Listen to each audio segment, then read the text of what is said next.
Vamos a leer el pasaje que vamos a trabajar hoy y después de leerlo vamos a orar, vamos a pedir que el Señor prepare nuestro corazón para su palabra y luego lo meditaremos porque es un texto corto. Hoy vamos a meditar muy poquitos versículos que son los que nos quedan para terminar el capítulo 46. Así que abran sus Biblias conmigo en Génesis, el capítulo 46. Y vamos a terminar con los versículos 31 al 34. Solo ese fragmento cortito es el que hoy vamos a reflexionar juntos, porque a pesar de que son pocos versículos, creo que tienen un tesoro importante para nosotros. Génesis 46, versículo 31 al 34, dice así. Y José dijo a sus hermanos y a la familia de su padre: Subiré y lo haré saber a Faraón y le diré: mis hermanos y la familia de mi padre que estaban en la tierra de Canaán han venido a mí. Los hombres son pastores de ovejas, pues son hombres de ganado. Han traído sus ovejas y sus vacas y todo lo que tienen. Y cuando Faraón los llame y les diga: ¿cuál es su ocupación? Ustedes responderán: sus siervos han sido hombres de ganado desde su juventud hasta ahora, tanto nosotros como nuestros padres, a fin de que habiten en la tierra de Gosén, porque para los egipcios todo pastor de ovejas es una abominación. Vamos a orar. Señor, te pedimos que en esta hora puedas hablar a nuestros corazones a la luz de tu palabra, que puedas tratar con nuestras vidas, que puedas hacernos entender este pasaje, que nos permitas ver a Cristo en este pasaje y que nos permitas traer aplicaciones a nuestra vida a la luz de este pasaje. Señor, tu palabra es perfecta, pero nosotros no. Por eso permíteme, Señor, exponerla con claridad, enseñarla de una manera sencilla, pero fiel a tu palabra. Y también a todos los que la escuchan, dales corazones humildes para recibir tu palabra. Danos corazones atentos para recibir tu palabra y sobre todo que tu palabra pueda dar fruto en nuestra vida. Háblanos hoy, Señor, te lo pido, en el nombre de Jesús. Amén, amén y amén. Bueno, hermanos, lo último que estuvimos viendo en Génesis fue ya el reencuentro de la familia de José con él, especialmente ya el reencuentro de su padre. Yo no sé si recuerdan que en el último mensaje que estuvimos viendo, estuvimos analizando esa expresión de Jacob cuando ve a José de: ahora te he visto, ya puedo morir en paz. Y nosotros pensábamos que de alguna manera, así como cuando Jacob ve a su hijo vivo, que para él estaba muerto y es como que ha vuelto a la vida, nosotros recordábamos que así nosotros, cuando hemos puesto nuestra fe en el Cristo resucitado, nosotros también tenemos la seguridad de que podemos morir en paz. Así que lo que vimos por último fue ese encuentro. La familia había ido a buscar a Jacob, le había dicho: vámonos a Egipto, aquí hay hambruna, en Egipto hay abundancia, vamos a subir. Recordemos que Dios consuela el corazón de Jacob y le dice: Jacob, ve a Egipto, ve para allá. Y ahí Jacob sube, se encuentra con José y la alegría de ese padre que pensaba que su hijo había muerto, pero ahora lo vuelve a ver con vida. Ese hijo que tanto amaba, ese hijo que podemos decir que era su hijo preferido, y lo vemos por esa túnica que le hizo al principio de su historia. Y he querido dejar estos últimos versículos, aunque normalmente trabajamos textos de Génesis más amplios, pero he querido dejar estos últimos versículos porque, a pesar de que lo que enseñan es sencillo, creo que podemos aplicar cosas importantes a nuestra vida. Lo primero que vamos a ver es que José es quien actúa como mediador por la familia delante de Faraón. Miren conmigo el versículo 31, dice así: Y José dijo a sus hermanos y a la familia de su padre: subiré y lo haré saber a Faraón y le diré: mis hermanos y la familia de mi padre que estaban en la tierra de Canaán han venido a mí. Mira qué interesante. Los hermanos de José no tenían acceso a Faraón.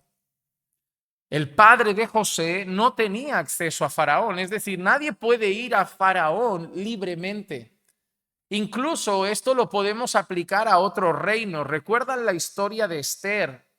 Cuando hay un edicto para que el pueblo judío sea erradicado y Esther pide que el pueblo esté ayunando por ella, porque ella va a estar esperando que el rey la llame, pero si ella va sin que el rey la llame, ¿recuerdan lo que puede pasar?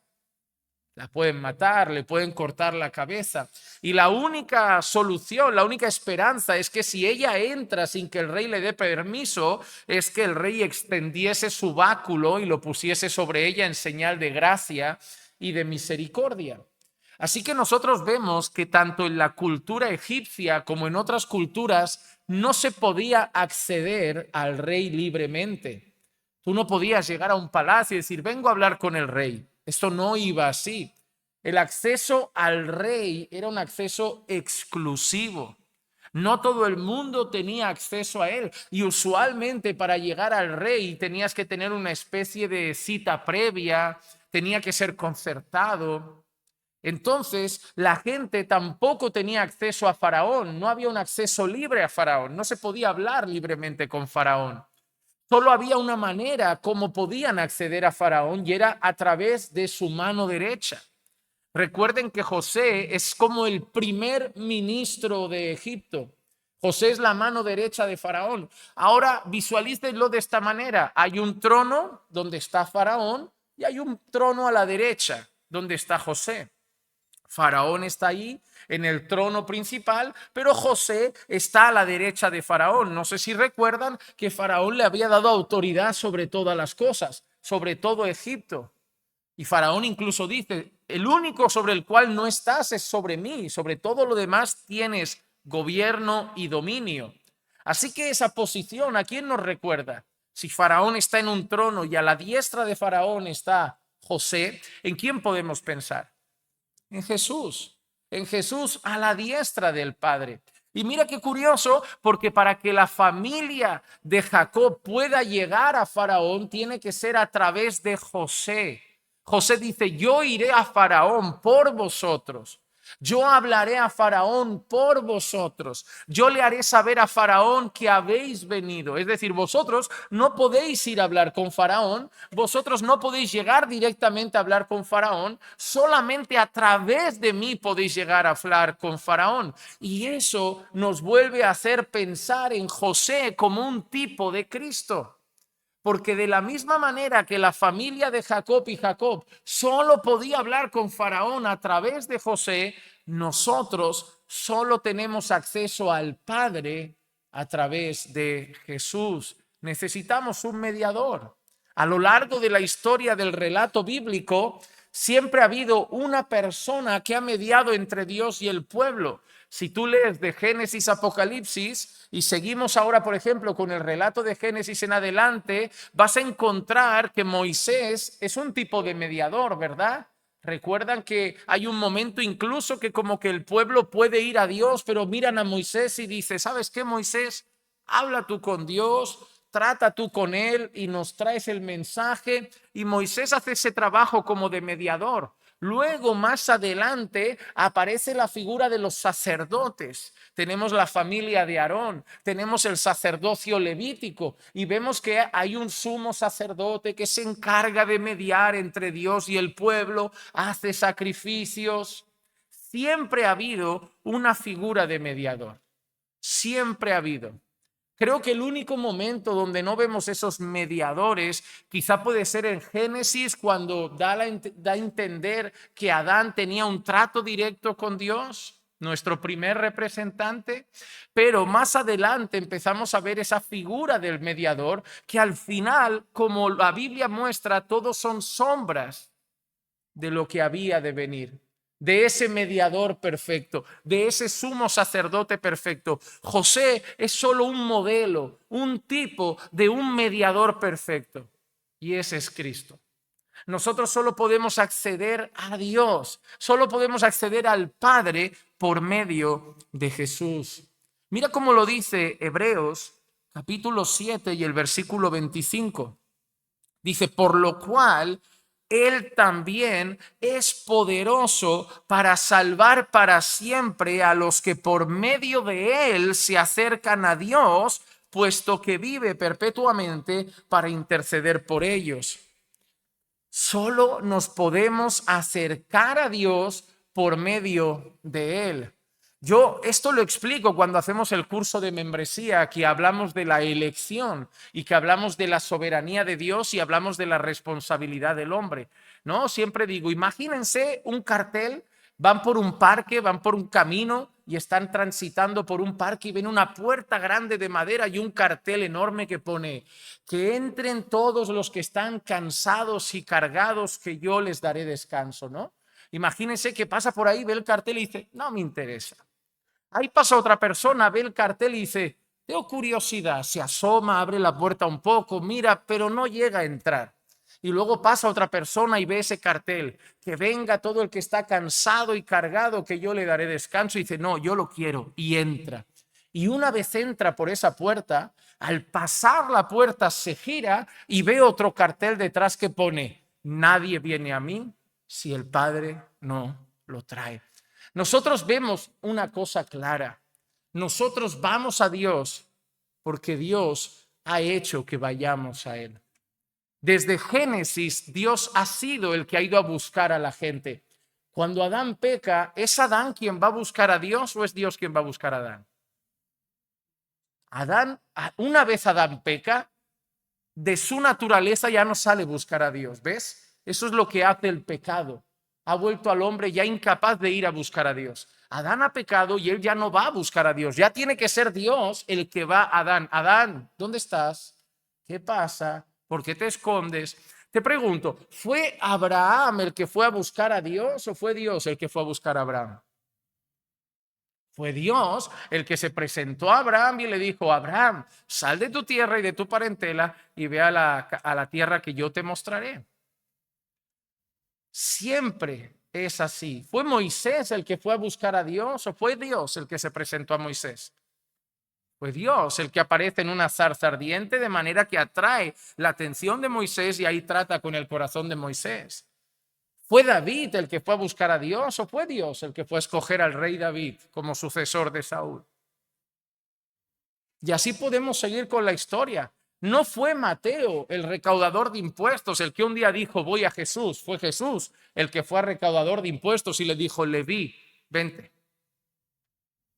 No fue Pedro el que fue un día a buscar a Jesús. Fue Jesús el que llegó a Pedro y le dijo, Simón, vente que te voy a hacer pescador de hombres. Siempre Dios ha dado el primer paso. Por eso Jesús le dice tan claro a sus discípulos, vosotros no me escogisteis a mí, yo os escogí a vosotros. Eso es maravilloso, eso es maravilloso. Y son esas dos realidades que vemos en la Biblia. Nosotros solo podemos acceder al Padre porque el Padre ha provisto un mediador para que lleguemos a Él. Si no, no estaríamos hoy aquí. Si no, no oraríamos. Si no, no hablaríamos con Dios. Pero fue Dios el que proveyó un mediador. Fue Dios el que proveyó a Cristo.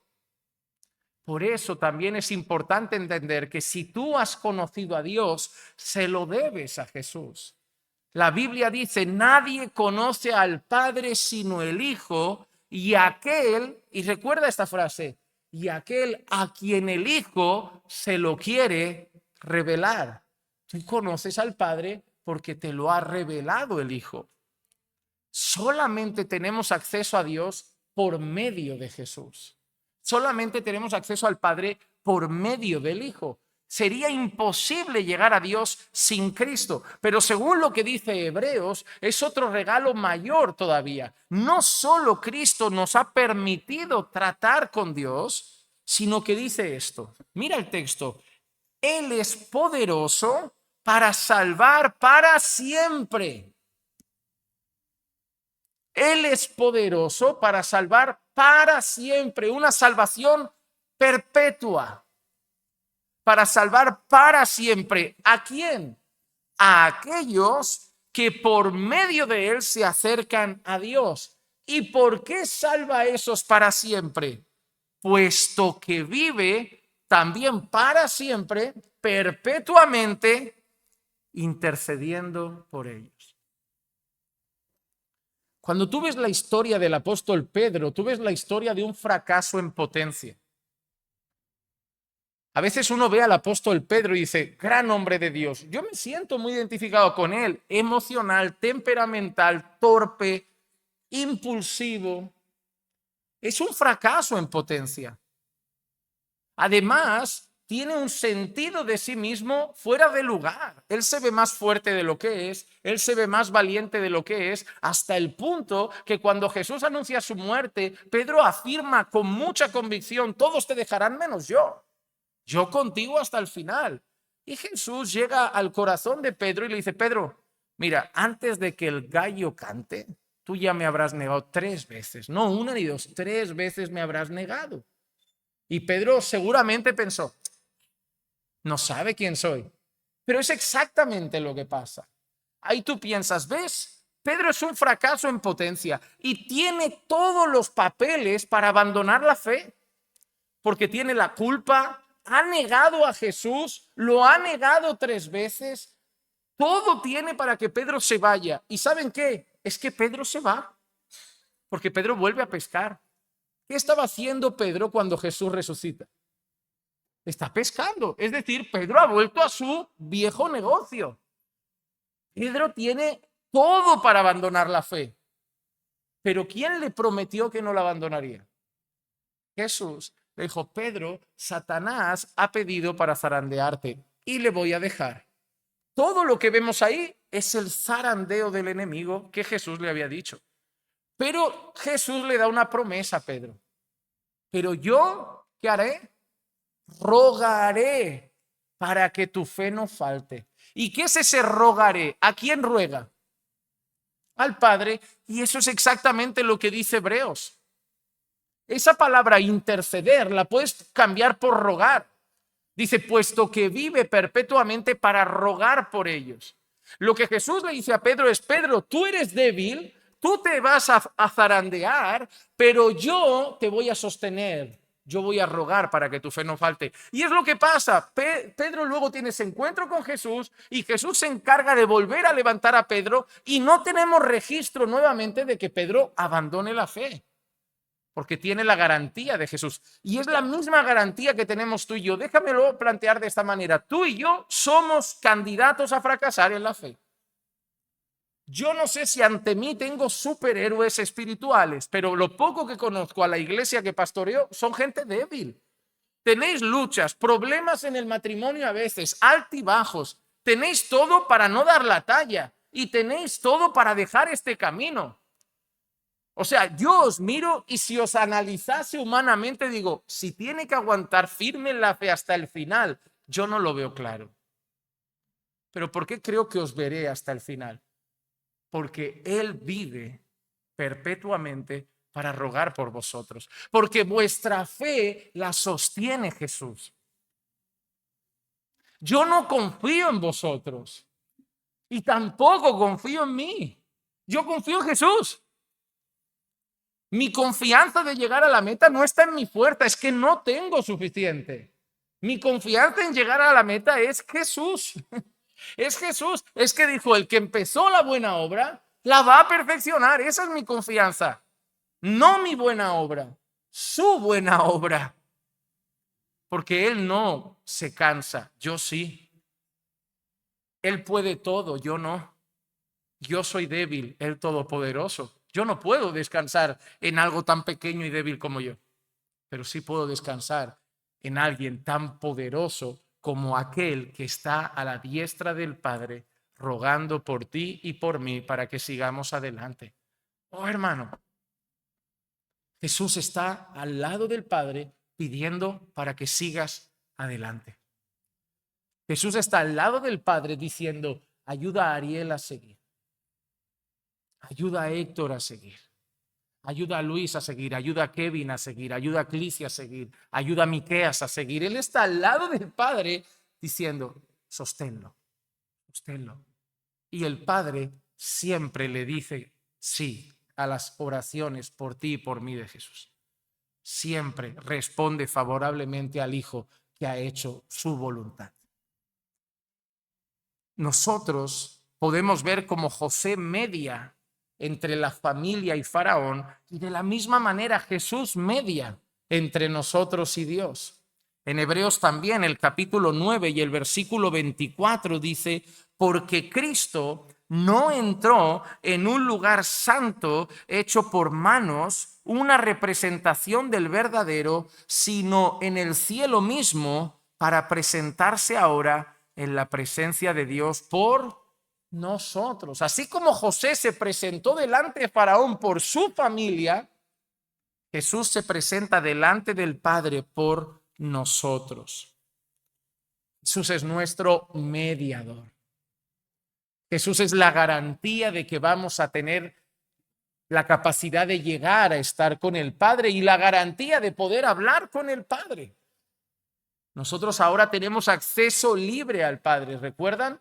Por el velo de su sangre, de su cuerpo, perdón, que se rasgó. Ahora tenemos acceso libre ¿a dónde? Al trono de la gracia. ¿Y qué encontramos allí? El socorro oportuno. ¿Estás débil? Por medio de Cristo tienes acceso a Dios. ¿Estás abatido? Por medio de Cristo tienes acceso a Dios. ¿Has perdido el consuelo y la esperanza? Por medio de Cristo tienes acceso a Dios. Él es nuestro mediador, así como José mediaba entre Faraón y su familia. Pero ahora vamos a los siguientes versículos que van a traer una cosa importante. José va a destacar algo de su familia. Va a destacar que son pastores de ovejas. Génesis 46, versículo 32 al 34. Y ahora voy a traer aplicaciones para su vida práctica en este mundo. Dice así, y los hombres son pastores de ovejas, pues son hombres de ganado, y han traído sus ovejas y sus vacas y todo lo que tienen. Y sucederá que cuando Faraón os llame y os diga, ¿cuál es vuestra ocupación? Vosotros responderéis, tus siervos han sido hombres de ganado desde su juventud hasta ahora, tanto nosotros como nuestros padres, a fin de que habitéis en la tierra de Gosén, porque para los egipcios todo pastor de ovejas es una abominación. ¿Qué es lo que más se repite en estos versículos que hemos leído? Sois pastor de ovejas. Sois pastor de ovejas. Así empieza, ¿no? Y estos hombres son pastores de ovejas. Y cuando Faraón os pregunte, decirle, y mira cómo lo dice José. Yo no sé si ves el matiz. Dice, cuando Faraón os pregunte, porque os va a preguntar, porque aquí no vais a venir a vivir del aire, vais a venir a trabajar de algo. Una cosa es que viváis en Egipto, otra cosa es que no deis palo al agua, vais a trabajar. Pero cuando Faraón os pregunte, ¿a qué os dedicáis? ¿Qué tenéis que decir? Somos, pero ahora no dice somos pastores de ovejas, añade algo, hacedle hincapié en que sois pastores de ovejas desde vuestra juventud, como diciendo, no sabemos hacer otra cosa.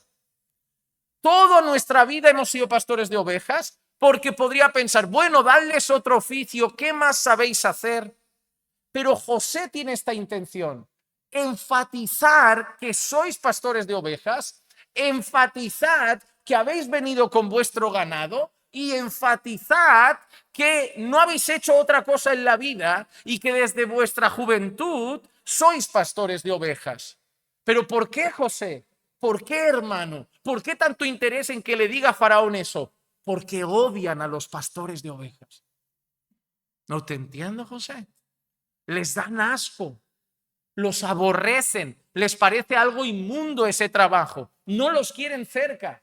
De la misma manera que los judíos miraban a las personas que trabajaban con cerdos, como algo impuro que no querían cerca, los egipcios tenían esa aberración y ese rechazo por los pastores de ovejas. Pero no tiene sentido, ¿no?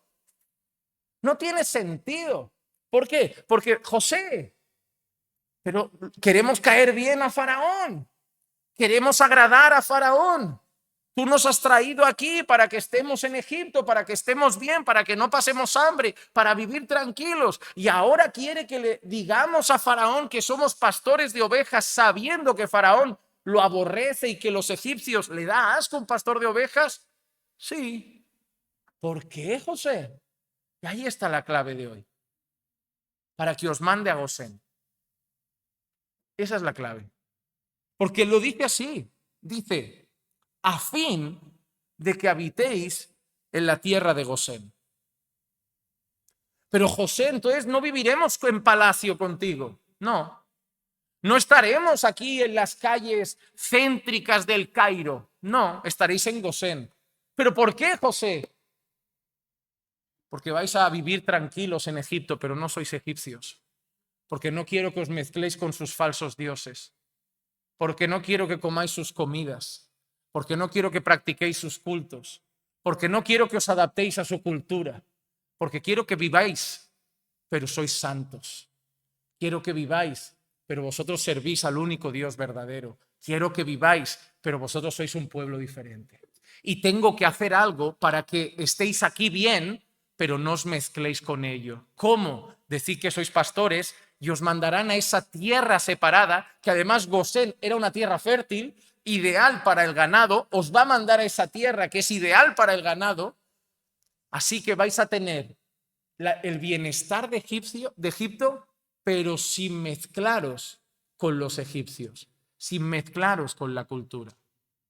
Y eso debemos recordar que es nuestra vida. Es nuestra vida. Vamos a recordar cosas importantes. Número 1, el pueblo de Dios es un pueblo separado. Y son verdades que debemos volver a proclamar. Se está la iglesia volviendo una iglesia amiga del mundo. Los creyentes están teniendo intimidad con mundanos. Yo me sorprendo cuando cristianos me dicen, mi mejor amiga no es creyente. Digo, ¿y qué tenéis en común? Si tienes que pedir un consejo, no puedes ir a tu mejor amiga porque no te lo va a dar bíblico. Si queréis pasar un día de entretenimiento, la manera de divertirse de tu amiga y la tuya va a ser diferente. Si estás triste, a lo mejor tu amiga quiere que salgáis para ahogar las penas, pero tú no deberías buscarlo así. ¿Cómo puede ser que tu mejor amiga, la más íntima, yo no digo que no tengamos conocidos, pero tu mejor amigo, un impío, ¿qué es entonces un amigo? Yo creo que lo que nos toca es definir la amistad. La Biblia dice que hay amigos que son más unidos que hermanos. Para mí, ¿qué es un amigo? Para mí es un amigo, una persona a la que en un momento de debilidad le pido fortaleza y socorro. En un momento de incertidumbre le pido consejo. Para mí un amigo es aquel que quiero que me ayude en mi momento de debilidad a seguir firme en la fe, a seguir caminando con Jesús. El del mundo no me va a dar eso. El del mundo me puede echar unas risas, tomarme algo con él, salir a despejarnos, pero no me va a ayudar en las cosas que para mí son importantes. La iglesia debe recordar que somos un pueblo separado. Mira lo que dice Primera de Pedro capítulo 2 y el versículo 9. Pero vosotros sois linaje escogido, y a la gente no le gusta esta palabra, pero vuelvo a la misma, es que sale toda la Biblia. Sois linaje escogido, real sacerdocio, nación santa. ¿Qué significa santa?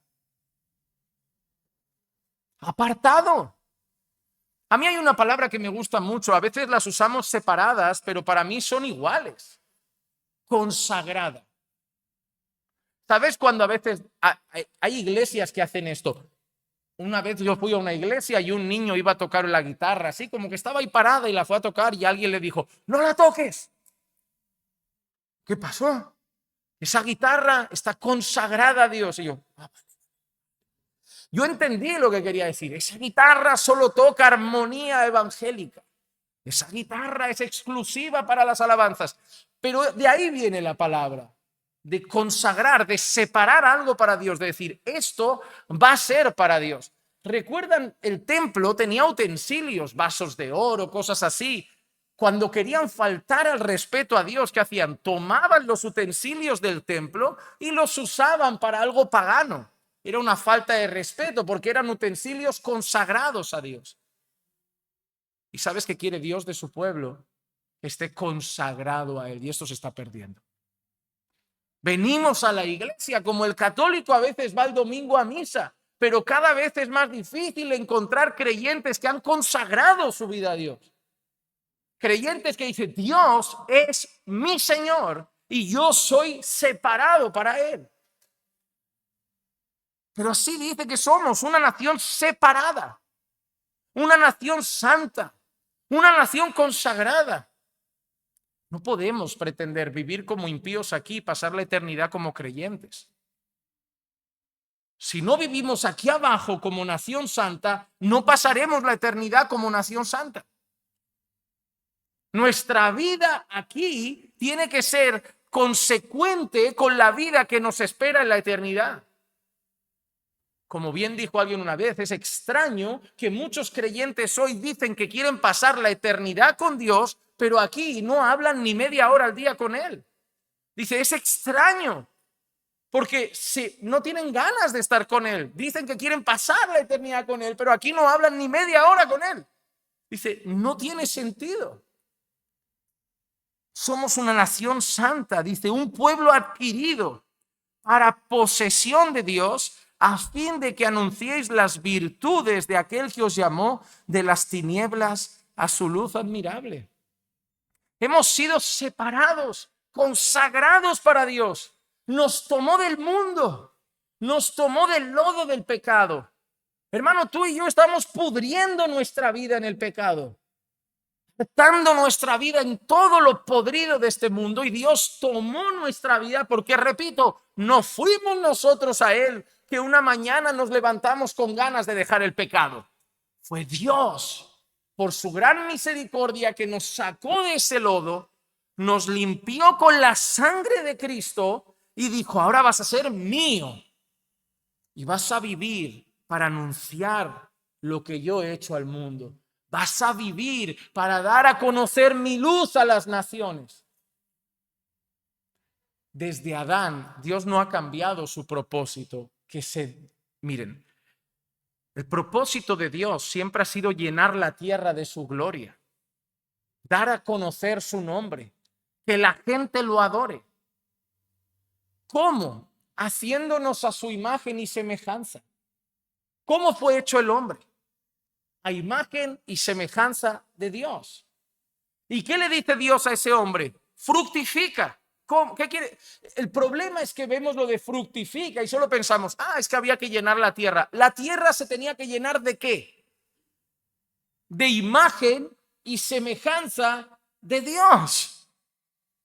No de imagen y semejanza tuya, aunque tu hijo se parezca a ti, pero es para llenar la tierra de imagen y semejanza de Dios. ¿Qué hizo el pecado?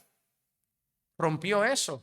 ¿O no pasa ahora que ves a un drogadicto en la calle, un borracho, un asesino y dices, oye, cuesta ver imagen y semejanza de Dios ahí? Eso es lo que hizo el pecado. Distorsionó la imagen de Dios. ¿Y qué hace Dios?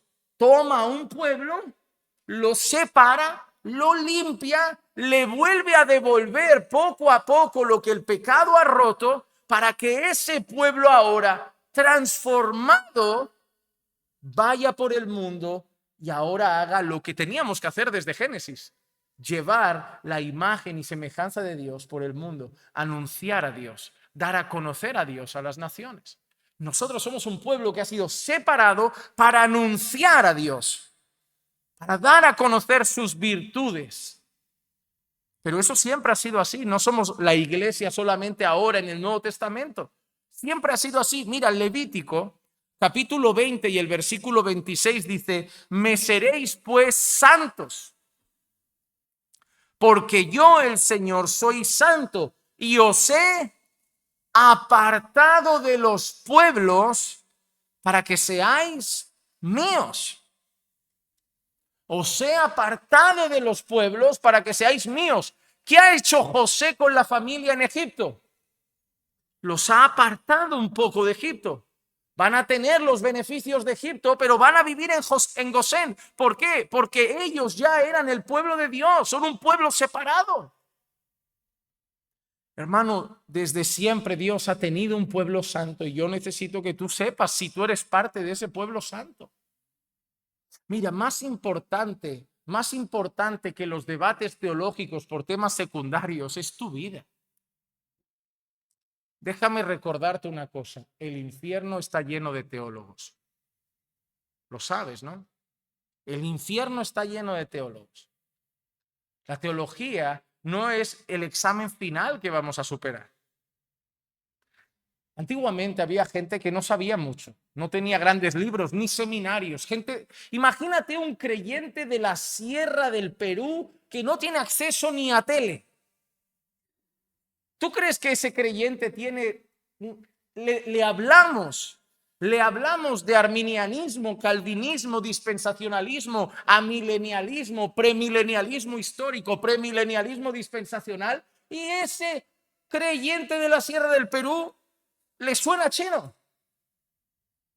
pero va a la gloria. ¿Por qué? Porque se arrepintió de sus pecados, puso toda su fe en Cristo, vive leyendo la Biblia, conformando su vida a lo que aprende y caminando con Dios a diario. Ese va a estar en la gloria. Ese va a estar en la gloria. Te digo yo que va a estar en la gloria. Y algunos profesores de seminario y ganadores de debate van a estar en el infierno. No es nuestra excelencia teológica en todos los puntos que nos va a salvar. Claro que hay unas doctrinas fundamentales. Necesitamos reconocer que Jesús es el Señor. Necesitamos reconocer que la salvación es solamente por gracia, solo por medio de la fe en Cristo. Hay unas bases. Pero la vida nos define. La vida nos define. Y una cosa que define a aquellos que verdaderamente son salvos es que son santos.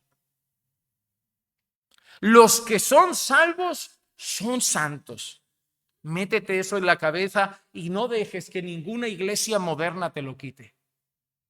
Ningún evangelio moderno como los de ahora. No, los que son salvos son santos. Seguid la paz con todos y la santidad sin la cual nadie verá a Dios. Eso no lo podemos quitar de la Biblia. Dios ha tomado un pueblo para sí y lo ha separado. Y ahora, con esta separación, con esta santificación, Dios pone una prohibición. ¿Cuál? Queda prohibido hacer alianzas con el mundo. Ya está. No se pueden hacer alianzas con el mundo. Mira lo que dice Pablo en 2 Corintios capítulo 6, versículos 14 al 17. No estéis unidos en yugo desigual con los incrédulos. Esto es algo que Dios ya había dicho en el Antiguo Testamento. Pero analizan las palabras. No estéis unidos en yugo desigual con los incrédulos. Yo no sé si has visto esta imagen. Antiguamente, para poner a arar el campo, se ponían dos animales y se les unía el cuello con una especie de aparato de madera, para que no tirase un buey por allá y el otro buey por allá, los unían. Ponían a dos bueyes a arar juntos, les ponían eso en la cabeza y andaban uno al lado del otro y hacían el efecto del tractor de hoy. Pero si ponías un buey y al lado una mula, no se llevaban bien y eso no tiraba. Si ponías un buey y al lado un burro, eso no tiraba. Si ponías un buey y al lado un caballo, eso no tiraba. Tenía que ser buey y buey o no iba. Porque si ponías otro animal al lado del buey, había roces, pleitos, se peleaban y no araba nada. Por eso Dios usa esa expresión. De la misma manera que para arar el campo solo podía ser buey con buey, no podía ser buey con mula, vosotros no podéis estar unidos en yugo desigual con los incrédulos. Es decir, no podéis tener unión íntima con los incrédulos. ¿Por qué? Dice, ¿qué asociación hay entre la justicia y la iniquidad? ¿Qué asociación hay? que tiene que ver los valores de uno y los valores del otro. Uno vive pecando, el otro vive buscando la justicia. ¿Qué tienen en común? Nada. ¿O qué comunión hay entre la luz y las tinieblas? Ninguna. ¿O qué armonía? Y ahora lo pone más arriba, dice, ¿qué armonía tiene Cristo con Belial? ¿O qué tienen en común un creyente y un incrédulo? Y yo sé que podemos tener en común el equipo de fútbol. Somos los dos del Barça. Nos gusta los dos ir a la montaña, pero habla de principios, no de hobbies, no de aficiones. Habla de principios, habla de valores. ¿Qué creéis de la familia? ¿Qué creéis del aborto? ¿Qué creéis del matrimonio? ¿Qué creéis del divorcio? ¿Qué creéis de lo bueno y de lo malo? Dice, el impío y el justo no creen lo mismo. Yo no sé si a ti te pasa, yo tengo familia no creyente, soy el único creyente de mi familia. Hay temas que no puedo tocar. Hay temas que cuando voy a comer en familia no puedo tocar. Política, leyes, ideologías, porque va a haber tensión. Son mi familia, claro, tengo que comer con ellos, tengo que convivir con ellos.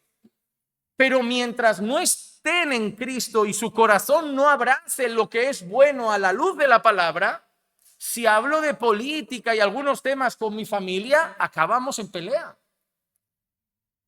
Porque van a defender ideologías, van a defender feminismo, van a defender cosas que yo voy a llamar malo y van a haber pleitos. ¿Tienes familia no creyente? ¿Cómo crían a sus hijos? ¿Qué le permiten a sus niñas? ¿Y qué pasa si mañana un sobrino, una sobrina tuya decide que es sobrino, pero ahora quiere ser sobrina? A lo mejor tu hermano va a decir, yo apoyo a mi hija, yo voy a hacer lo que ella le haga feliz, y tú le vas a decir, mejor no hablo, porque como le diga lo que pienso ahora, va a decir, no quieres a tu sobrina, ¿verdad? Ves que con tu propia familia hay temas que se vuelven tabú si quieres tener paz, porque no hay comunión entre el creyente y el incrédulo, no tenemos los valores igual. No podemos, por lo tanto, estar unidos en yugo desigual. Una cosa es la familia que nos toca, otra cosa ya es lo que yo elijo. Yo no elegí a mi padre, no elegí a mi madre, no elegí a mi hermana, pero yo elijo a mi esposa, yo elijo a mis amigos. Y ahí donde yo elijo tengo una cosa, no puedo unirme en yugo desigual. No puedo estar unido en yugo desigual. Mira qué dice. ¿O qué acuerdo tienen el templo de Dios con los ídolos? Porque nosotros somos el templo de Dios vivo, como Dios dijo, habitaré en ellos y andaré entre ellos y seré su Dios y ellos serán mi pueblo. Por tanto, salid de medio de ellos y apartaos. Otra vez, mira qué palabra. Apartaos. ¿Qué otra palabra podemos poner aquí? Santificaos, consagraos, ¿no? Separaos, apartaos, dice el Señor, y no toquéis lo inmundo. Y yo recibiré, y yo seré para vosotros padre, y vosotros seréis para mí hijos e hijas, dice el Señor Todopoderoso. Así que, hermano amado, ¿ves por qué José quiere que no estén metidos de lleno en el centro de la capital de Egipto y quiere que estén en Gosén? Para que no se mezclen con lo inmundo. Para que no se mezclen con sus dioses Isis, Horus, Osiris y tantos otros dioses egipcios. Eran politeístas. Piensa que es un pueblo que se enterraban con sus gatos, que ponían a los sirvientes. Yo cuando estudié cultura egipcia me quedé sorprendido. Ser el mayordomo de un alto cargo de Egipto era horrible, porque si el alto cargo de Egipto moría, a ti te enterraban vivo con él. Es como que te vas a servirlo también al más allá y te enterraban vivo. El gato tú y el muerto, y tú ahí en el ataúd agonizando con el gato porque te tienen que mandar al mundo de los muertos allí. Y te quedas sorprendido. ¿Cuánta gente habrá padecido ahí? O el tema de la momificación, que si sacarte el cerebro, no, unas barbaridades. ¿Y qué quiere hacer José? José quiere que sus hermanos no se mezclen con esos, no se junten con esa cultura. Ellos tienen que seguir recordando que son un pueblo separado, un pueblo escogido por Dios y un pueblo que adora al único Dios verdadero y vive para su gloria. Y no quiere que estén ahí. Mira, hermano, cada vez que ha habido uniones entre el pueblo de Dios y el mundo han ido mal. Déjame recordarte o citarte algunas de la Biblia, algunas te deben sonar. Por ejemplo, en Génesis 6, lo vimos, pero al principio de todo, dice que los hijos de Dios y las hijas de los hombres se juntaron. ¿Recuerdan? Que de ahí salieron los gigantes y que la maldad aumentó en el mundo. Oye, ¿de dónde salieron esos gigantes y de dónde aumentó tanta maldad? Génesis 6 dice que es porque se juntaron, ¿quién? Los hijos de Dios con las hijas de los hombres, yugo desigual. ¿Recuerdan Génesis 34? Que alguien abusó de una hermana de ellos llamada Dina y acaban uniéndose y acaba haciéndose un estropicio y tienen que salir de allí porque luego se vengan. Toda esa mezcla se dio ¿por qué? Por juntarse con los de Siquem, por haberse juntado con los de Siquem. O por ejemplo, en Números capítulo 25, Israel hace unión con un pueblo que son los moabitas. ¿Qué hizo Dios? Mató a 24,000 personas como castigo de esa alianza. En Deuteronomio capítulo 7, Dios deja una advertencia a su pueblo diciendo que si se unen a los pueblos paganos, su corazón acabará desviado. Y mira qué interesante, que a veces la gente dice, pero yo conozco un caso de una mujer que se juntó con un impío y el impío acabó creyente. Pero no es la regla es lo que Dios dice en Deuteronomio 7, que si caminas con un impío, probablemente tu corazón se desvíe con él. Déjame hacerte una pregunta, como creyente, ¿tienes días débiles en la oración? ¿Sí o no? ¿Tienes días que no te apetece ir al culto? ¿Sí o no? Sé honesto. ¿Sí o no? ¿Tienes momentos malos en la fe? ¿Sabes que es bueno tener al lado a alguien que cuando tú estás así te dice, vamos a orar, vamos a leer la palabra? Ahora, ¿qué pasa si tienes un impío? Te da el bajón que te va a dar, porque como todos nos da, el impío que te va a decir, pues hoy no vayas, que por un día no pasa nada, ya fuiste el domingo pasado. Porque para él eres un exagerado religioso. ¿Cómo? 2 días a la iglesia, 3. Suerte que no somos como los de Hechos, que se reunían todos los días en el templo. Yo le digo a la gente, si hoy yo ya celebro un hermano que viene 2 días a la semana, porque el tercero no puede, digo, imagínate si tuviéramos que ser como en Hechos, que iban todos los días. No sé qué pasaría en nuestra iglesia actualmente. No digo caminando por fe, hablo en general. Hoy para que un creyente saque ese tiempo de congregar es como horriblemente difícil. Dios siempre ha dicho que estar al lado de incrédulos no te va a acercar más a Él. Y por favor, no tengas la mente de yo lo convertiré. No, Dios ya advirtió, lo más probable es que tú acabes más parecido a Él. Es más probable. Cuando yo veo gente en el trabajo, yo no suelo ver al creyente hablar de Dios y a los mundanos callados. Yo suelo ver a los mundanos hablando del mundo y el creyente callado. Ahí tienes la razón. Cuando estás cerca de impíos, ellos tienen más fuerza. Ellos hablan más. Ellos no esconden sus porquerías. Nosotros somos de, me callo, no digo nada, no quiero tensión. ¿Te has dado cuenta? Por eso Dios dice, no te unas a ellos porque te van a arrastrar. Ellos no se van a callar, ellos no van a dejarte hablar y al final tú vas a ceder. Dios sabe por qué advierte. Nosotros no sabemos más que Dios. Dios sabe más que nosotros. En Josué capítulo 9, Israel hace un pacto con un pueblo que son los gabaonitas y eso los lleva a acabar sirviendo a los paganos. Acaban siendo sus siervos. En Primera de Reyes capítulo 11 tenemos el caso de Salomón. Salomón acabó trayendo idolatría al pueblo. ¿Por qué? ¿Qué dice la Biblia? Que Salomón se enamoró de muchas mujeres extranjeras. Le dio el corazón a mujeres paganas. La mujer le diría, cariño, déjame traer a mi Dios aquí. No, es que aquí adoramos al Dios de Israel. Le susurraría al oído, pero venga, Salomón mío, ¿qué te cuesta? Yo no te digo que lo adores, déjame a mí. Y así una y otra y otra y otra. ¿Y cómo acaba el pueblo? Idólatra. Y Salomón desviado. Y era un hombre sabio, ¿eh? No era un tonto. En Segunda de Reyes 17, Israel se amoldó a las costumbres de las naciones paganas. ¿Cómo acabó? Con un montón de años de cautiverio. Y así podemos seguir, hermano. Cada vez que el pueblo de Dios se ha mezclado con el mundo, no ha ido bien. No ha ido bien. Porque como dice Santiago 4:4, oh almas adúlteras, ¿no sabéis que la amistad del mundo es enemistad hacia Dios? Por tanto, el que quiere ser amigo del mundo se constituye enemigo de Dios. Para Dios no es, si le das la cara al mundo, me puedes dar la cara a mí también.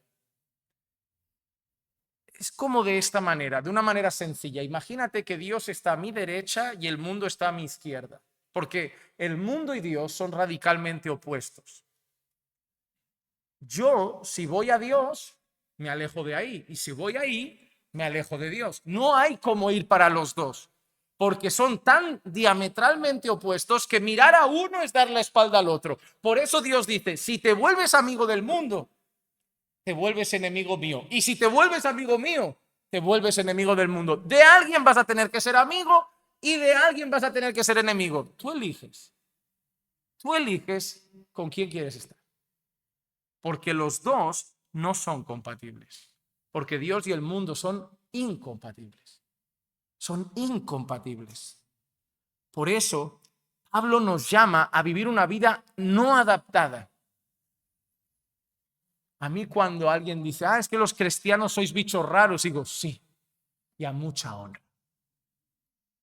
Hermano, que no te avergüence, porque lo raro es que te digan, los cristianos son como nosotros. No, ahí algo falla. Es que los cristianos sois súper raros, que si orar, que si ir a la iglesia y para qué 2 días, que si estudiar la Biblia, que si esto, que si aquello, que si eso está mal, que si tal, que si guardar la virginidad, que si el sexo solo para el matrimonio. Sí, somos raros. Llámalo raro, llámalo como quieras. Gloria a Dios, porque eso dijo Dios, que yo no me amoldase a vosotros. En Romanos 12:2 dice Pablo, y no os adaptéis a este mundo, sino transformaos por medio de la renovación de vuestra mente para que verifiquéis cuál es la voluntad de Dios, lo que es bueno, aceptable y perfecto. Así que, hermano, Dios te sacó del mundo para separarte del mundo, para que dejes de pensar como el mundo, dejes de vivir como el mundo, a pesar de estar en el mundo. Porque eres nación santa. Y cuando tú vives diferente al mundo, actúas diferente al mundo, trae una garantía, la garantía de rechazo del mundo. En Juan 15:19 dice, si fuerais del mundo, el mundo amaría lo suyo, pero como no sois del mundo, sino que yo os escogí de entre el mundo, por eso el mundo os odia. ¿Te has dado cuenta? Dice, decirles que sois pastores de ovejas, porque los egipcios odian a los pastores de ovejas. Mira lo que dice José. Vais a ser tan incompatibles porque ellos os van a odiar por ser pastores de ovejas. De la misma manera, el mundo nos va a odiar por ser cristianos. El mundo nos va a odiar por ser cristianos. Y mira, yo sé que hay gente que dice, no, yo soy cristiano y me llevo bien con el mundo. Mal cristiano debe ser. Si que encuentras un cristiano que se va bien con el mundo, no vive bien la fe. Te aseguro yo que si lees la Biblia y le dices, haces esto, bueno, no, vale. Ahí te llevas bien con el mundo. Yo también me puedo llevar bien con un vegano si cuando estoy con él solo como ensalada. Yo también puedo llevarme bien con todo el mundo si me callo cuando hablan de sus cosas. Pero la Escritura también dice, por ejemplo, en Efesios, que nosotros debemos desenmascarar las cosas que hacen, denunciarlas, no estar callados. Ahí no les va a gustar. Te doy una propuesta para ver si te llevas tan bien con el mundo. Cuando tus compañeros de trabajo digan, mira este vídeo que vi el otro día, le dices, ¿sabías que eso es pecado, que está mal, que a Dios no le gusta? Y no deberías hacerlo porque estás casado. Y hacer eso para Jesús ya es infidelidad. Deberías respetar a tu mujer. Ya te va a mirar ese día raro. Al día siguiente, cuando llegue y haga un comentario el jefe, le vuelves a decir, ¿sabías que está mal? Que debemos servir al jefe como al Señor. de todo corazón y con honestidad y respetarlo aunque sea insoportable. Y al día siguiente cuando diga, me voy un rato antes, no digas nada al jefe, le dices, ¿sabías que está mal? ¿Que eso también es robar? Ahora dime si le caes tan bien. Le caes bien porque no le dices nada. Le caes bien a la gente porque te quedas callado. Le caes bien a la gente porque no corriges el pecado. Le caes bien a la gente porque te preocupa más que te tachen de malo, de religioso, de santurrón o de fanático. Ahí te llevarás bien. El día que abras la boca y llames al pecado por su nombre, te van a odiar. Tú decides, ¿eh? Al final te van a odiar, depende de ti. Hay creyentes que prefieren decir, yo prefiero no ser odiado. Es estupendo. Pero para no ser odiado vas a tener que tragar, porque el mundo por ti no se calla.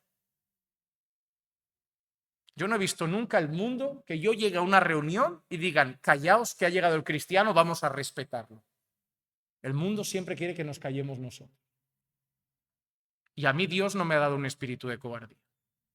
¿Por qué ellos tienen derecho a hablar y yo tengo que callarme para que haya paz? Que se callen ellos, porque yo creo que tengo la verdad, no ellos.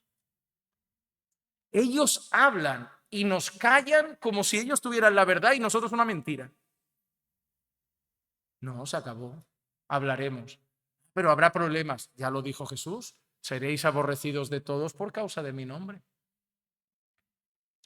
El creyente que empiece a hablar la verdad será odiado. El que viva la verdad será odiado. Y el que viva en santidad será odiado. Pablo lo dijo. Todo el que quiera vivir en este mundo piadosamente será aborrecido, sufrirá persecución. Pero también podemos vivir en este mundo camufladamente y entonces estará todo bien. Cada quien decida cómo quiere honrar o no a Dios. Pero está claro que si nos odian, es porque somos de Cristo, porque vivimos como Cristo, porque estamos en el mundo, pero no somos del mundo. Me encanta y termino con este pasaje de Juan 17, 14 al 16. Yo les he dado tu palabra y el mundo los ha odiado, porque no son del mundo como tampoco yo soy del mundo. Y mira qué dice Jesús, y ahí ya tienes a Jesús rogando por nosotros. Dice, no te ruego que los saques del mundo, sino que los guardes del maligno. Ellos no son del mundo, como tampoco yo soy del mundo. Nosotros no somos de Egipto, nosotros somos de Gosén. Estamos en Egipto, pero no vivimos como los egipcios. Somos una tierra separada, somos un pueblo separado. Pero antes de cerrar, cuando tú piensas en por qué odiaron los egipcios a la familia de José, por qué los aborrecían, ¿por qué ha dicho que era? Porque eran. ¿Quién es el pastor de ovejas por excelencia? ¿Quién es el buen pastor? ¿Por qué odió el mundo a Jesús? Porque el mundo representa a Egipto. ¿Qué hizo Dios con los hebreos en Egipto? Los saca de ahí, porque Egipto representa el mundo y es como cuando a ti te sacó de ahí. ¿A qué odian los egipcios? ¿A qué odia el mundo? El pastor de ovejas. Y esta es la condenación, que él vino, que la luz vino, pero el mundo amó más las tinieblas. El mundo odió al pastor de ovejas. Y te odiará si vives como el pastor de ovejas. Si a él lo aborrecieron, a nosotros también, porque el mundo no ama a Jesús, ni a los suyos. El mundo ama lo suyo. Egipto ama lo de Egipto. Y Dios ama lo de Dios. No se puede amar lo de Dios y lo de Egipto. Tú debes elegir si eres nación santa o uno más de este mundo. Pero si eres de Dios, has sido separado para Dios. Estamos en el mundo, pero no somos de este mundo. Por eso la Biblia nos enseña que tú y yo aquí vivimos como extranjeros y peregrinos, porque nosotros estamos yendo a casa. no estamos en casa todavía. Estamos yendo a la gloria que nos espera por el buen pastor que dio su vida por sus ovejas. Amén. Vamos a orar. Señor, te damos gracias por tu palabra que un día más nos exhorta, que un día más nos desafía, que un día más, Señor, nos mueve a querer vivir para tu gloria, que hoy nos recuerda que somos nación santa, pueblo adquirido por ti, Señor, y te pido que nos ayudes a vivir como santos, a vivir consagrados, a vivir en este mundo, pero como aquellos que no son de este mundo. Ayúdanos, Señor, a que nuestra vida te dé cada día más la gloria. Te lo pido en el nombre de Jesús. Amén, amén y amén. Estamos